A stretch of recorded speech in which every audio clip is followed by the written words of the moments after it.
Selamat datang di Pojok Santai.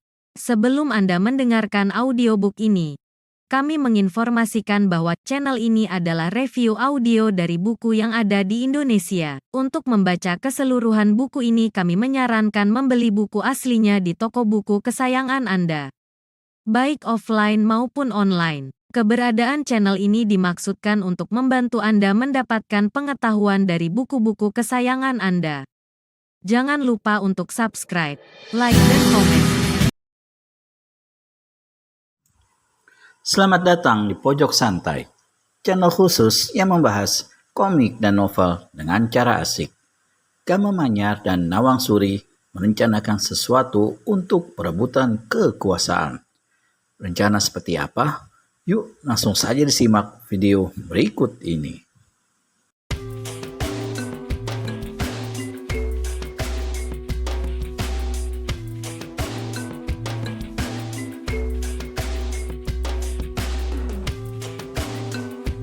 Paman Gama, kau yakin keponakanmu itu belum bersuami, betul? Betul, Pangeran.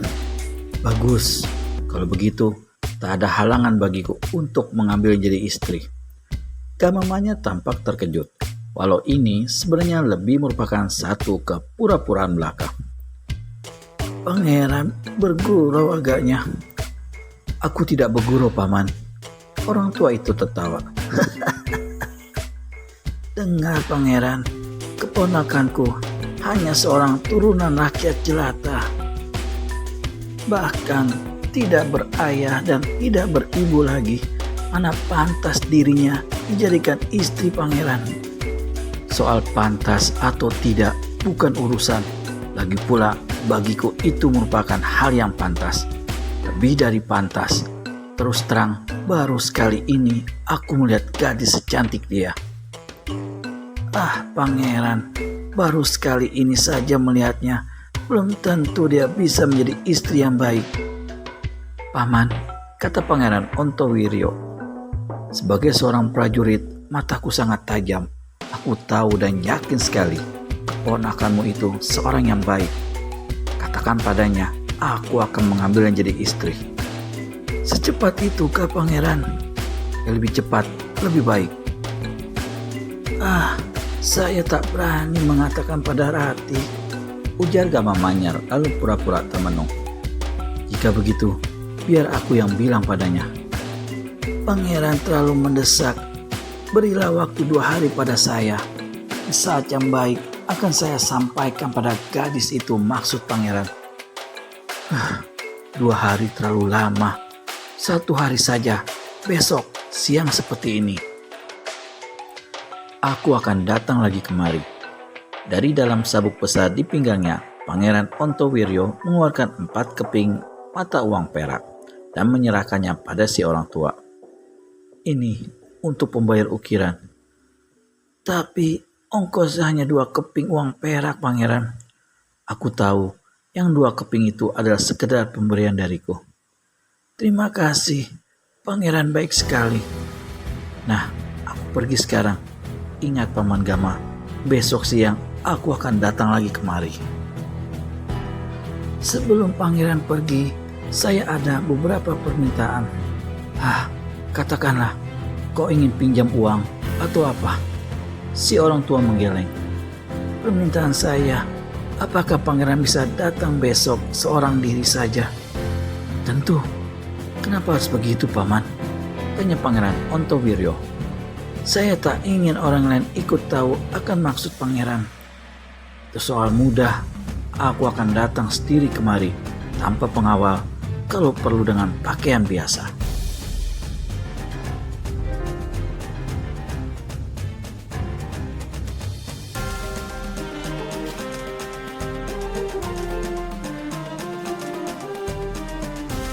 Itu lebih baik, Pangeran. Ketahuilah, sebenarnya Rati sudah pernah dicalonkan oleh kedua orang tuanya dengan seorang pemuda di Kemukus. Lupakan pemuda itu, Paman. Aku ini jelas 1.000.000 kali lebih baik dari dia. Saya tahu, Pangeran. Satu lagi, tentunya kalau nanti Pangeran jadi mengawini keponakan saya, urusan dengan 2 istri Pangeran yang sekarang Janganlah sampai menjadi pangkal silang sengketa di antara keluarga.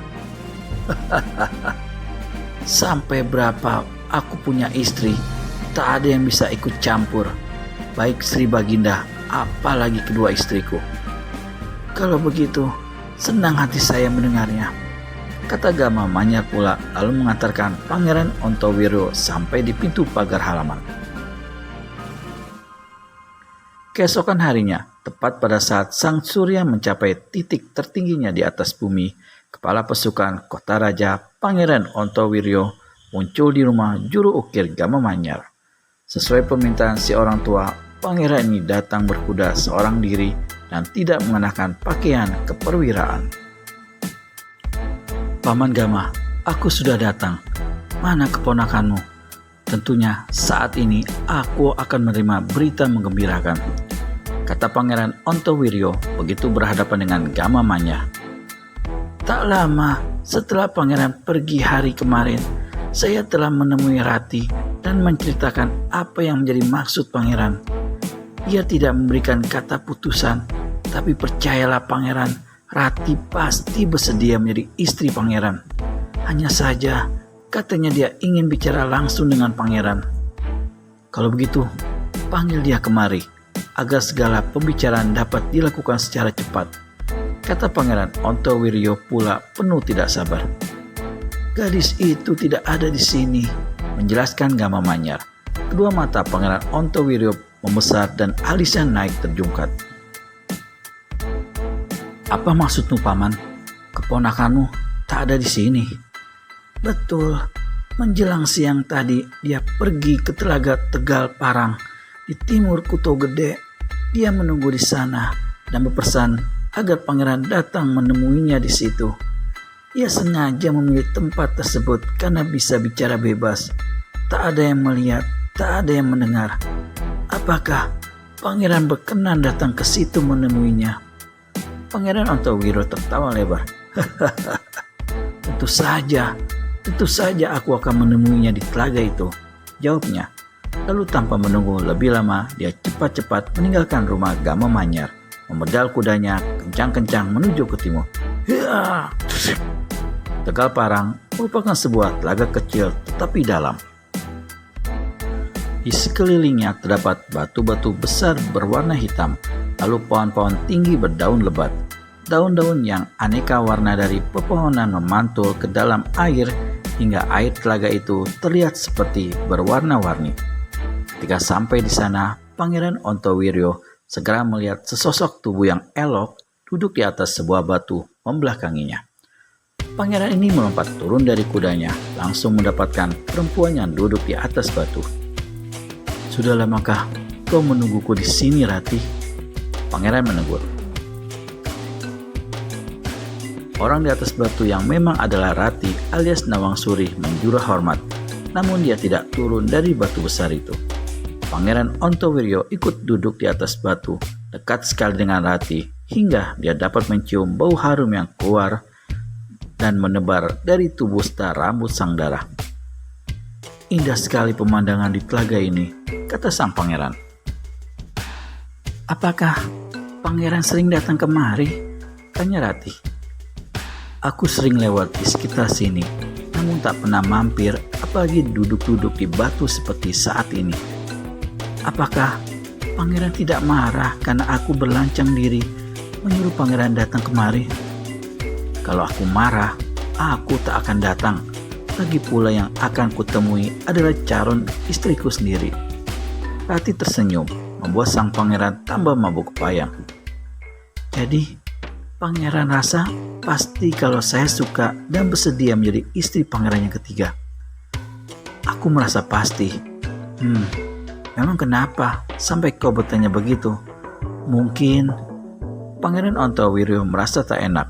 Matanya memandang tak berkedip, lalu tangannya menjamah bahu putih halus Rati. Kembali sang dara tersenyum. Saya ingin memperlihatkan sesuatu. Bolehkah? Tentu saja. Apa yang ingin kau perlihatkan, Rati? Mendadak saja, dada sang pangeran terasa panas dan dadanya berdebar. Tangannya yang memegang bahu turun mengusap bagian bawah leher Rati. Tangan kanan Rati saat itu turun ke pinggang memegang setagennya. Makin keras debar jatuh sang pangeran. Gadis ini hendak membuka pakaiannya, lalu ingin memperlihatkan auratnya. Namun Rati sama sekali tidak membuka gulungan setagen itu. Dia mengeluarkan sebilah keris. Lalu diperlihatkan pada Pangeran Ontowiryo seraya bertanya, "Tahukah pangeran, apa yang ada di tangan saya ini?" "Keris, sebilah keris," saut Pangeran Ontowiryo. "Maksudnya, saya keris apa? Biasanya setiap senjata itu selalu diberi nama. Dapatkah pangeran menerangkannya?" Pangeran Ontowiryo memang pernah mendengar tentang keris Mustiko Geni, tapi seumur hidup dia belum pernah melihatnya. Karenanya, tentu saja dia tak tahu nama keris yang diperlihatkan Rati. "Sulit bagiku menerka keris itu. Apakah itu penting? Dan ada hubungannya dengan maksudku mengambilmu jadi istri?" "Betul sekali pangeran, senjata ini ada hubungannya dengan maksud pangeran itu." Kau akan memberikannya padaku atau bagaimana?" tanya Pangeran Ontowiryo. Apa maksud Rati alias Nawang Suri kepada Pangeran Ontowiryo?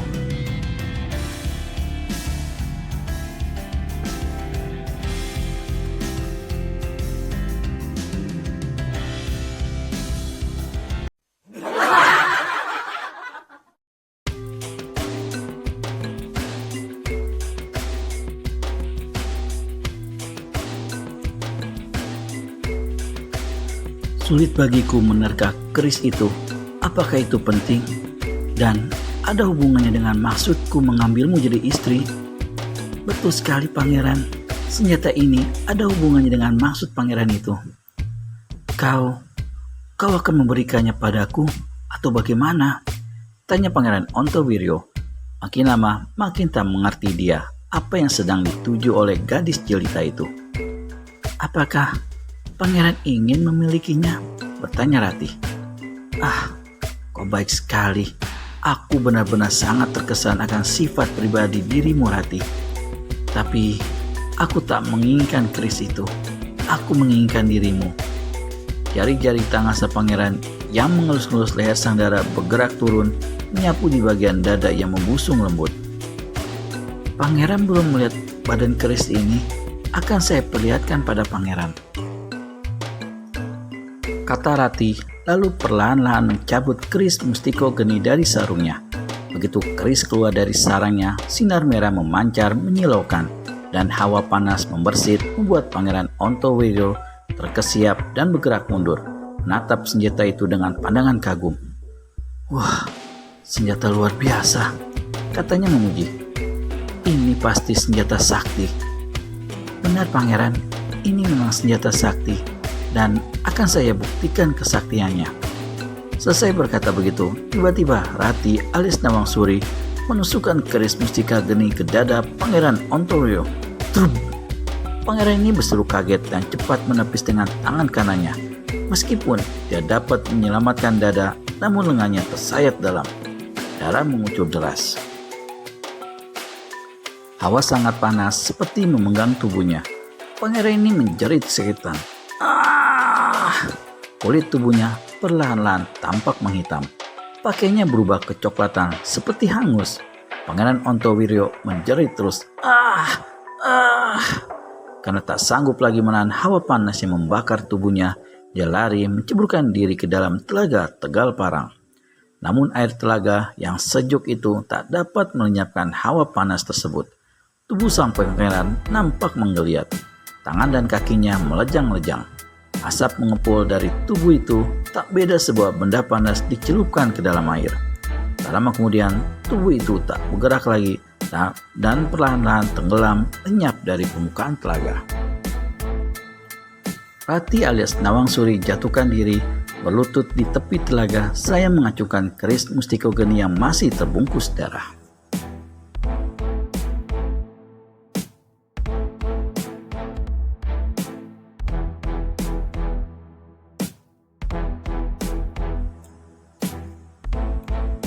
Dari mulutnya terdengar ucapan, "Ayah, Ibu, korban pertama jatuh sudah.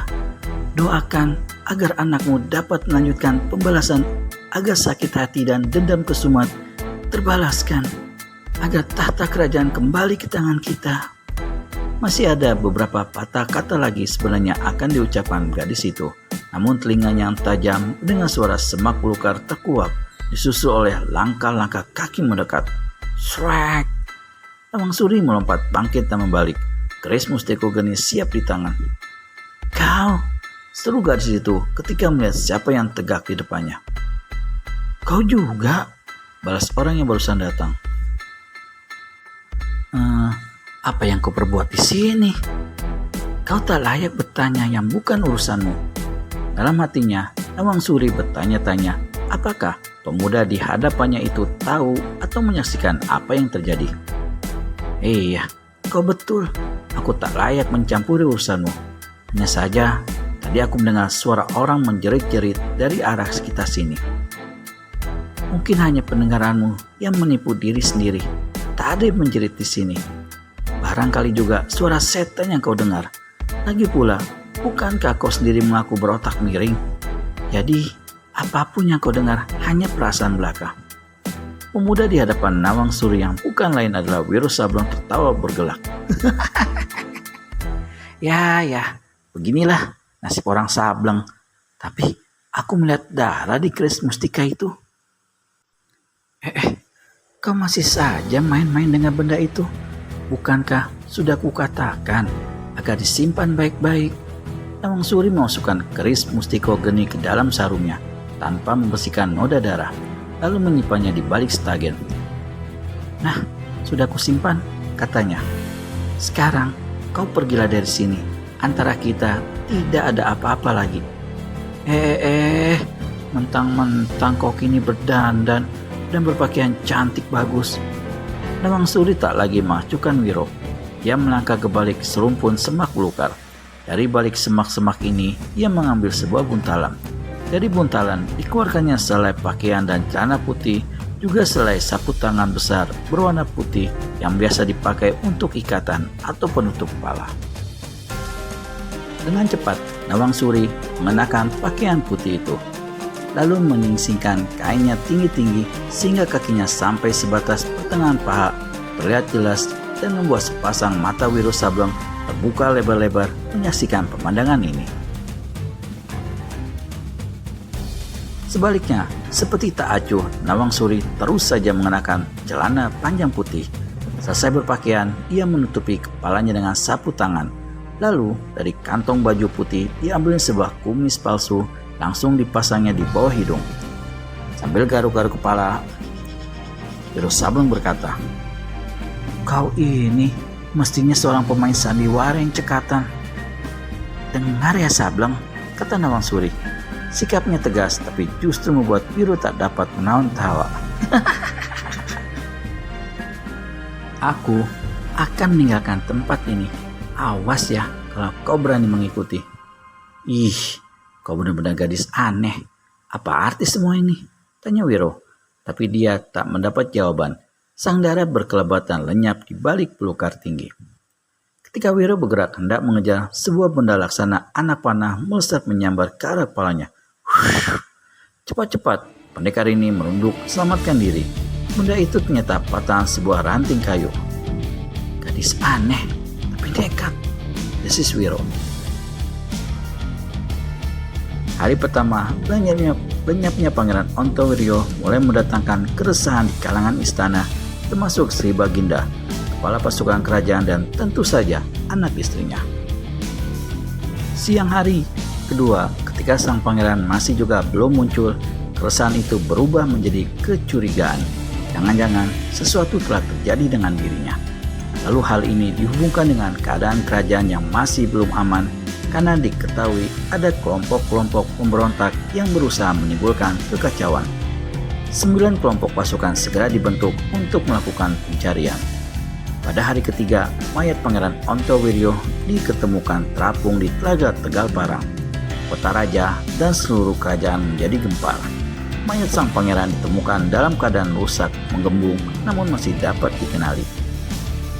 Apalagi di tepi telaga kemudian ditemukan pula kuda tunggangannya. Yang menjadi pertanyaan, mengapa saat itu Pangeran Ontowiryo hanya mengenakan pakaian biasa?